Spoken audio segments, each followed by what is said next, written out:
بسم اللہ الرحمن الرحیم۔ ایک دفعہ سلطان صلاح الدین ایوبی رحمۃ اللہ علیہ اپنے کمرے میں آرام فرما رہے تھے، کیونکہ صبح کے وقت سلطان صلاح الدین ایوبی بہت بڑے طویل سفر سے لوٹے تھے۔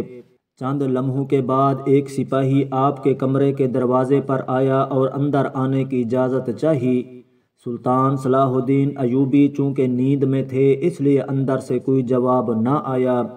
دروازے پر مامور محافظوں نے کہا کہ سلطان آرام فرما رہے ہیں، لہٰذا آپ تھوڑی دیر بعد آ جانا۔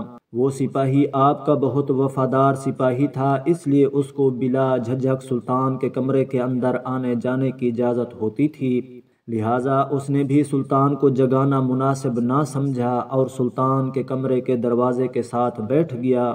وہ انتظار کرتا رہا کہ جب سلطان صلاح الدین ایوبی بیدار ہوں گے تو تب ہی وہ اس سے ملاقات کریں گے۔ چند لمحے گزرنے کے بعد سلطان صلاح الدین ایوبی کی آنکھیں کھلیں تو اندر کی حرکات سے معلوم ہوا کہ سلطان صلاح الدین ایوبی نیند سے بیدار ہو چکے ہیں۔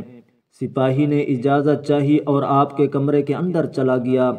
سلطان صلاح الدین ایوبی نے سپاہی کو کہا، ایسی کیا خاص بات تھی کہ تم نے اتنی دیر سے میرے کمرے کے باہر انتظار فرما رہا تھا؟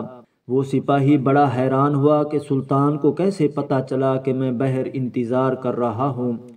سپاہی نے سلطان سے کہا، سلطان معظم، آپ تو نیند میں تھے، آپ کو کیسے معلوم ہوا کہ میں باہر کھڑا آپ کا انتظار کر رہا ہوں؟ تو سلطان صلاح الدین ایوبی نے کہا کہ وہ انسان کبھی فاتح سلطان نہیں بن سکتا جو سوتے ہوئے دیکھ نہ سکے، کچھ سن نہ سکے، کچھ محسوس نہ کر سکے۔ وہی اصل میں فاتح سلطان اور بہادر سردار ہوتا ہے جو سوتا ہوا سن بھی سکے، دیکھ بھی سکے اور محسوس بھی کر سکے۔ سپاہی بڑا حیران ہوا اور پھر سلطان نے اس سے پوچھا، بتاؤ کیا بات ہے؟ تو اس نے کہا، سلطان معظم، شاہی حکیم آپ سے ملنا چاہتے ہیں۔ سلطان نے کہا، اجازت ہے، آپ حکیم کو اندر لے آئیں۔ سپاہی باہر گیا اور چند لمحوں کے بعد شاہی حکیم کو لے کر سلطان صلاح الدین ایوبی کی خدمت میں حاضر ہوا۔ سلطان صلاح الدین ایوبی نے حکیم سے پوچھا، حکیم صاحب بتاؤ کیا بات ہے؟ آخر مجھ سے ملنے کی تمہیں اتنی جلدی اور کیا ضرورت پیش آئی؟ تو حکیم نے کہا، حضور، ایک بات جو مجھے کئی دنوں سے پریشان کر رہی ہے، اسی سلسلے میں آپ سے بات کرنی تھی۔ سلطان صلاح الدین ایوبی نے اس سے پوچھا، بتاؤ کون سی بات ہے؟ تو اس نے کہا، سلطان معظم، میرے حکیم خانے میں میری بہت ساری شاگردوں میں ایک شاگرد جو کہ ایک خاتون ہے اور یہودی مذہب سے تعلق رکھتی ہے، لیکن اس نے اسلام کے بارے میں بہت کچھ پڑھا اور اسلام کے بارے میں بہت کچھ سیکھا، لیکن چند ایک سوال ہیں جس کی وجہ سے وہ ابھی تک مسلمان نہیں ہوئی۔ وہ چاہتی ہے کہ مسلمان ہو جائے، لیکن ایک سوال کا جواب میرے پاس نہیں، جس کی وجہ سے وہ ابھی تک مسلمان نہیں ہوئی۔ سلطان صلاح الدین ایوبی نے مسکرا کر کہا، سلطان کے حکیم ہوتے ہوئے تمہیں ایک سوال کا جواب نہیں آیا؟ بتاؤ وہ کون سا سوال ہے جو اس عورت کے ایمان لانے کے درمیان رکاوٹ بنا ہوا ہے؟ تو حکیم نے کہا، سلطان معظم، وہ خاتون کہتی ہے کہ آخر مسلمان خنزیر کا گوشت کیوں نہیں کھاتے؟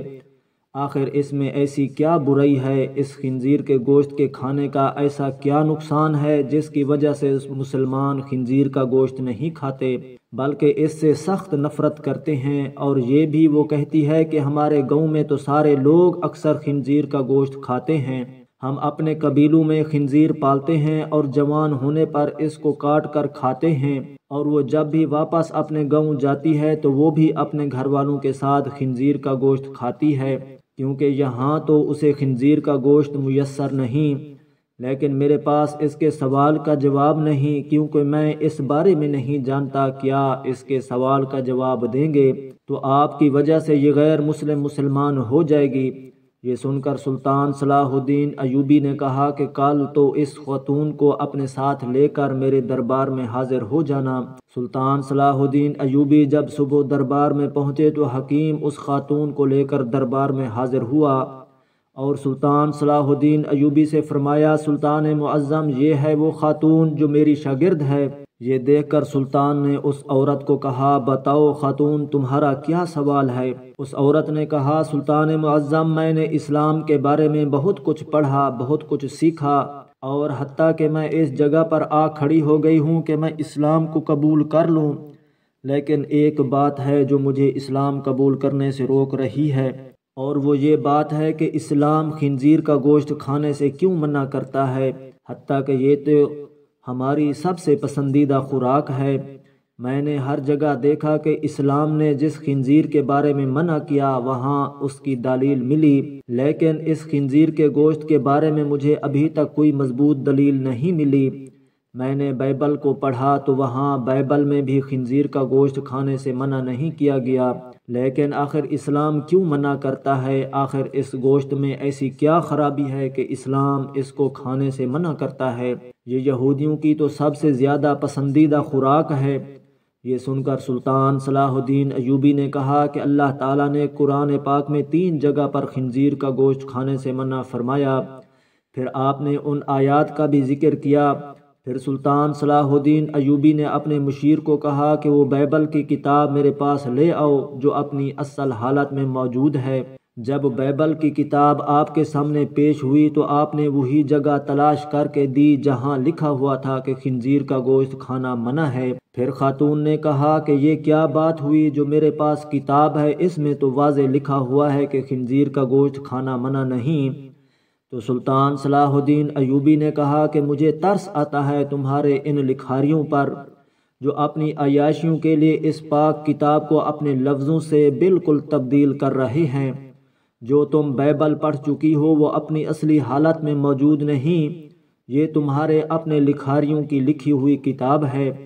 پھر سلطان صلاح الدین ایوبی نے فرمایا کہ یہ تو میں نے اس کتاب سے ثابت کیا کہ خنزیر کا گوشت کھانا منع ہے، پھر اب میں تمہیں سائنسی لحاظ سے معلوم کر کے دوں گا۔ پھر سلطان صلاح الدین ایوبی نے اس خاتون کو حکم دیا کہ خنزیر کا گوشت پکا کر کل صبح میری دربار میں لے آنا۔ وہ خاتون سلطان کے سپاہیوں کے ساتھ جنگل میں گئی، ایک خنزیر کا شکار کیا اور اگلی صبح اس کا گوشت پکا کر سلطان صلاح الدین ایوبی کے سامنے لے آئی۔ سلطان نے اس گوشت کو کراہت سے دیکھتے ہوئے اس خاتون کو کہا کہ اب اس پکے ہوئے گوشت میں ایک بوٹی کو چھری کے ساتھ 2 حصے کرو۔ جب خاتون نے خنزیر کی بوٹی کے 2 حصے کیے تو اس کے درمیان میں سے گوشت کچا تھا۔ سلطان نے کہا اے خاتون، کیا تم نے اس گوشت کو اچھی طرح پکایا نہیں؟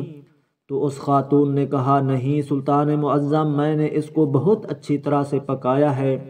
تو سلطان نے کہا کیا تمہاری سمجھ میں میری بات آئی کہ یہ حرام گوشت چاہے تم اسے جتنا بھی اچھی طرح پکا لو، اگرچہ اس کو آگ کی کتنی ہی تپش دے دو لیکن یہ پوری طرح نہیں پکتا بلکہ یہ درمیان میں کچا رہ جاتا ہے، اور جب یہ تمہارے پیٹ کے اندر جاتا ہے تو بہت ساری بیماریوں کا سبب بنتا ہے۔ اب خود ایک حکیم ہیں، آپ خود دیکھیں جو چیز کچی آپ کے پیٹ کے اندر چلی جائے تو وہ جا کر کتنی خرابیاں پیدا کر سکتی ہے۔ پھر سلطان صلاح الدین ایوبی نے اس خاتون کو کہا کہ اب میں سور کے بارے میں تمہیں کچھ بتانا چاہتا ہوں۔ پھر سلطان نے کہا کہ یہ سور جس جگہ رہتا ہے اپنے ارد گرد حتیٰ کہ انسانوں کی بھی گندگی کو کھا جاتا ہے، اس کی اکثر خوراک بہت ہی غلیظ ہوتی ہے، اور دوسری بات یہ ہے کہ یہ سور وحد بے شرم جانور ہے کہ جب اس کی مادی یعنی اس کی بیوی کے ساتھ جب کوئی دوسرا سور جنسی تعلق قائم کرتا ہے تو یہ خوش ہوتا ہے اور فخر محسوس کرتا ہے۔